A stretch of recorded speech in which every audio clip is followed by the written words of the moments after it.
और अब आज के दिन की सबसे विशेष बात, आज शुद्ध आश्विन शुक्ल पक्ष की उदया तिथि षष्ठी गुरुवार का दिन है। षष्ठी तिथि आज सुबह 7:40 तक रहेगी। उसके बाद सप्तमी तिथि लग जाएगी।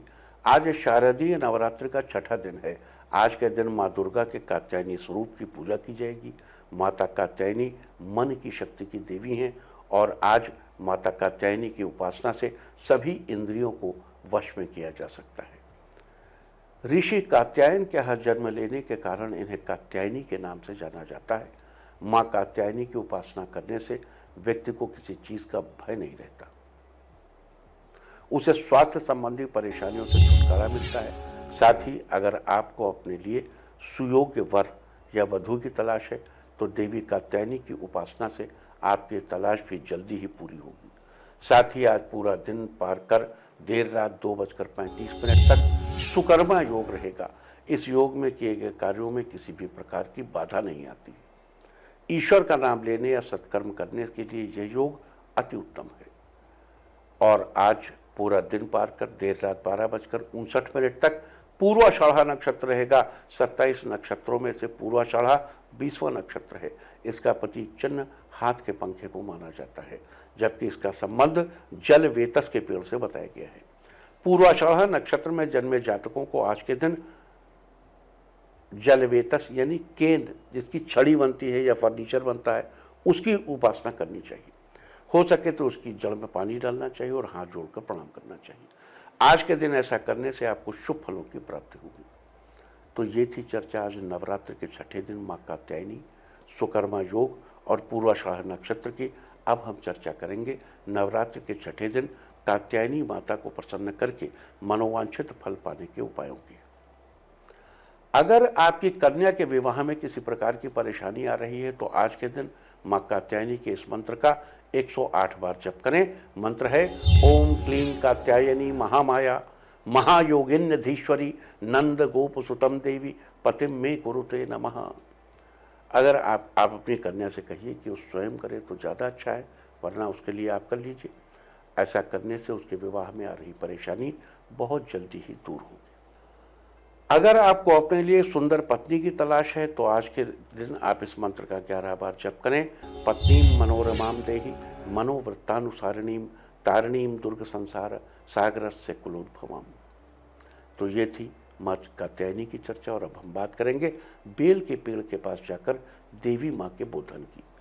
दुर्गार्चन पद्धति के अनुसार आज षष्ठी तिथि में शाम के समय व्रती को बेल के पेड़ के पास जाकर देवी माँ का बोधन करना चाहिए, अर्थात उन्हें जगाना चाहिए और कहना चाहिए कि रावण के नाश के लिए और राम पर अनुग्रह करने के लिए ब्रह्मा जी ने अकाल में आपको जगाया था, अतः मैं आश्विन षष्ठी की संध्या में आपको जगा रहा हूँ। इस प्रकार माता दुर्गा के बोधन के बाद बेल वृक्ष से कहें कि हे बेल वृक्ष, आपने शीशैल पर जन्म लिया है और आप लक्ष्मी के निवास हैं, आपको ले चलना है। चलिए, आपकी पूजा दुर्गा जी के समान करनी है। इसके बाद बेल के पेड़ पर थोड़ी मिट्टी चढ़ाइए, इत्र चढ़ाइए, पत्थर चढ़ाइए, पत्थर रखिए, 7 प्रकार के अनाज चढ़ाइए, दूर्वा चढ़ाइए, फल चढ़ाइए, फूल दही और घी चढ़ाने के बाद स्वस्तिक बनाना चाहिए और उससे दुर्गा माँ के निवास के योग्य बनाना चाहिए। इसके बाद वापस घर में दुर्गा स्थान पर आकर देवी माँ का उनकी पूजन करनी चाहिए और अपराजिता की लता पूजा स्थान पर लगानी चाहिए। अगर अपराजिता की लता न मिले तो 9 पौधों की पत्तियों को एक में गूंथने का विधान है। वो 9 पौधे हैं कदली यानी केला, दाड़िम यानी अनार, धान्य, हरिद्रा, माणक, कचु, बिल्व, अशोक और जयंती। जरूरी नहीं है कि इनमें से सारी पत्तियां आपको मिल ही जाए, आपको जो जो मिल जाए उन्हें एक साथ गूंथ कर देवी के मंडप में लगाइए। कुछ लोग इस दिन मिट्टी से बनी दुर्गा जी की मूर्ति को भी घर में लगाते हैं।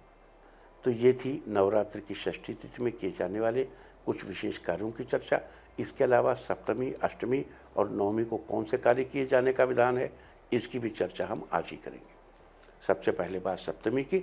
सप्तमी तिथि में व्रती को स्नान के बाद फिर से बेल के पेड़ के पास जाकर उसकी पूजा करनी चाहिए और हाथ जोड़कर कहना चाहिए, हे सौभाग्यशाली बिल्व, तुम सदा शंकर के प्यारे हो, तुमसे एक शाखा लेकर मैं दुर्गा पूजा करूंगा। हे प्रभु, टहनी काटने के बाद कष्ट का अनुभव न करना।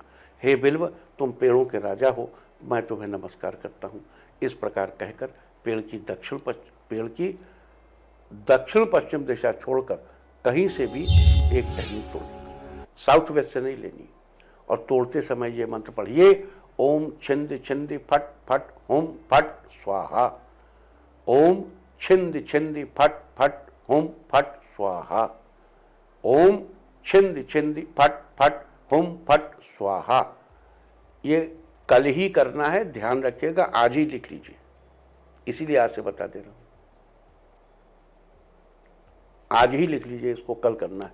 इसके बाद उस टहनी को घर में लाकर आदर के साथ पूजा स्थल पर रखना है और देवी दुर्गा की भांति उसकी पूजा करनी है। तो ये थी चर्चा सप्तमी तिथि की। अब बात अष्टमी तिथि की। आश्विन शुक्ल पक्ष की अष्टमी को महाअष्टमी भी कहते हैं। इस दिन देवी दुर्गा के महागौरी स्वरूप के निमित्त उपवास किया जाता है। लेकिन ऐसी भी चर्चा धर्मशास्त्र में है कि पुत्रवान व्रती इस दिन उपवास नहीं करता, साथ ही वो नवमी तिथि को पालन न करके अष्टमी तिथि को ही पालन कभी कर लेता है। महाअष्टमी के दिन देवी की पूजा के अलावा कुमारियों और ब्राह्मणों को भोजन कराया जाता है। स्कंद पुराण में कुमारियों के भेद बताए गए हैं। 2 वर्ष की कन्या को कुमारिका कहते हैं, 3 वर्ष की कन्या को त्रिमूर्ति कहते हैं। इसी प्रकार क्रमशः कल्याणी, रोहिणी, काली, चंडिका, शांभवी, दुर्गा, सुभद्रा आदि वर्गीकरण भी किए गए हैं। अष्टमी के दिन मध्यकालीन निबंधों में कुमारी भोजन में पूड़ी के अलावा चने और मीठे हलवे का भी जिक्र आया है। कुमारियों को यथेष्ट भोजन कराकर दक्षिणा भी देनी चाहिए। यहाँ एक बात और बता दूं कि शास्त्रों में भले ही अष्टमी के दिन कुमारिका भोजन की बात कही गई है, लेकिन बहुत से लोग अपनी परंपराओं के अनुसार नवमी तिथि को या सप्तमी तिथि को ही कुमारिका भोज का आयोजन कर लेते हैं। तो आप अपनी परंपरा का पालन करिए। ये थी अष्टमी की चर्चा। और अब बात करेंगे नवमी तिथि के बारे में। आश्विन शुक्ल पक्ष की नवमी को महानवमी के नाम से जाना जाता है। नवरात्र के दौरान नवमी तिथि को होम यानी हवन करने का विधान है। हवन के लिए आप तिल, जौ, गुग्गुल आदि खरीद कर उससे हवन करिए। हवन के लिए क्वांटम क्या होना चाहिए, कितनी मात्रा होनी चाहिए, जो भी आप लीजिए। जैसे 100 ग्राम जौ लिया तो 200 ग्राम तिल लेना है।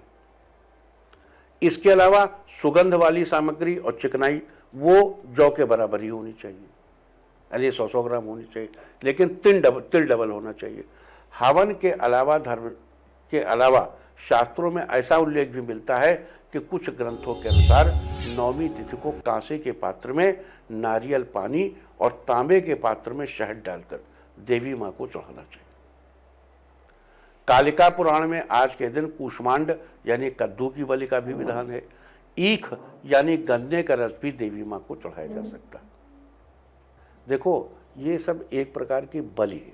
जैसे नारियल का पानी बलि है, मधु बलि है, कद्दू बलि है। कुछ जगहों पर पेठा, जिससे वो मीठा वाला पेठा बनता है, उसकी भी बलि दी जाती है। तो इस प्रकार नवमी तिथि को ये सारे कार्य करके नवरात्र के व्रत आदि पूर्ण हो जाते हैं। इसके बाद दशमी तिथि को देवी के साथ ही नवरात्र में उपयोग हुई सारी सामग्री को विसर्जित कर दिया जाता है और विजयदशमी का त्यौहार मनाया जाता है। विजयदशमी के दिन कौन कौन से कार्य किए जाने हैं, इससे संबंधित सारी जानकारी हम आपको विजयदशमी के दिन ही देंगे। एक बार फिर से बता दूं कि आज नवरात्र के छठे दिन मां कात्यायनी की उपासना की जाएगी और बेल के पेड़ के पास जाकर देवी का बोधन किया जाएगा।